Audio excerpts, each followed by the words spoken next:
Now, I'm sure we all know of the Genesis version of Sonic 1, but did you know there was a version of Sonic 1 released on Sega's lesser-known console, the Master System?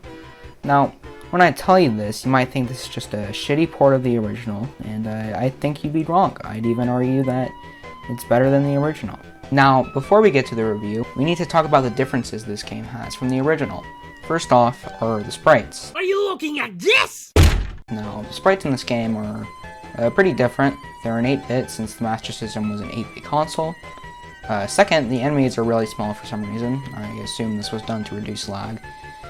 And third, there's changes to level layouts and there's new stages entirely. That out of the way, we can get onto the review. The first stage of this game is Green Hill Zone, which is just, Green Hill Zone. It's pretty fun to play. There's some cool secrets you can get in the stage, and it's overall a pretty fun time. Though there is something pretty annoying. Whenever you get hit, you can't collect your rings back.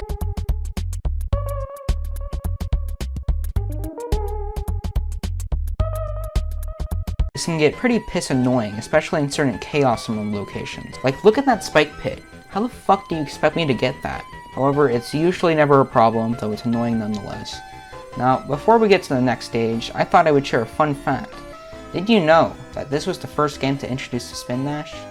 Now, if you said yes, then you're a fucking liar, because it was actually introduced in Mega Man Soccer for the Super Nintendo. The next stage is Bridge Zone, and it's exactly what the name says. It's a level about bridges. The stage is pretty fun, except for the auto-scroller in Act 2, which is fine, but not great. I'd also like to comment on the fact that the boss theme is a banger. Just listen to it.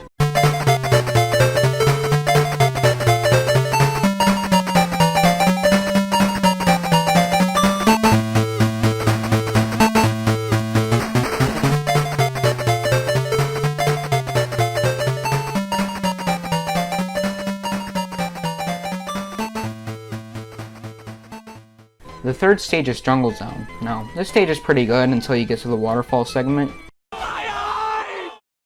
First off, the waterfall is so red it's seizure-inducing, and whenever you fall off these platforms, instead of landing on the platform below you, you instead instantly die, which is a big pain in the ass. Not to mention that the boss is way harder than it needed to be. I couldn't even imagine doing it on the Game Gear version. Next up is the Labyrinth Zone, which is way better than the Genesis version. Though Sonic is unnecessarily slow in this level, there's not too much to add except for the fact that it's an okay water level. Next is Scrap Brain, which I think is an actually pretty fun stage. You have to get through this little maze area to get out of the level, and I think it's pretty fun. I'd say it's way better than the original. And finally, there's Sky Base, which is a level centered around Eggman's flying base. The level is pretty short, but I didn't have any problems with it. Overall, I'd say Sonic 1 8-bit gets a 2 out of 10.